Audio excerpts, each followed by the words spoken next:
In today's video, I'm going to teach you how to remove anything in Affinity.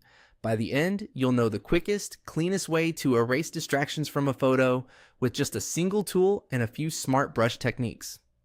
First, choose the in-painting brush. This is the content-aware tool that analyzes nearby pixels and intelligently rebuilds whatever you cover, so it looks like the unwanted object was never there. You'll find it in the toolbar among the retouching tools. Once it's active, glance up at the settings bar. This is where you can adjust brush size, hardness, and other options that control how the tool behaves. A softer brush edge blends more naturally, while a slightly harder edge can help define boundaries if you're working close to crisp lines.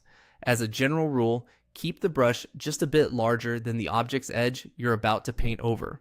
Zoom in for precision so you're guiding the tool rather than guessing, and remember that a precise brush size makes a huge difference in how clean the result looks. Now, simply brush over the object you want to remove.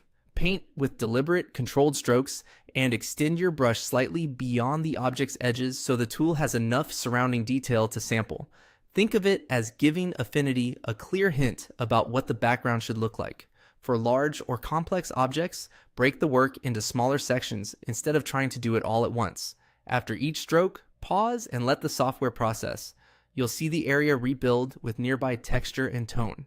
If the first pass isn't perfect, don't worry. Undo, reduce the brush size, and try shorter strokes coming from different directions. When you're working along a boundary, say a horizon line or the edge of a building, trace along that edge first with a narrow brush to lock in the clean line, then fill in the interior area in a few passes. On busy backgrounds like foliage or patterned surfaces, vary your strokes and follow the natural flows of the texture to keep the reconstruction believable. For fine details like flyaway hairs or thin wires, a smaller brush and very gentle passes help preserve surrounding detail while removing the distraction. Keep refining until the blend looks seamless.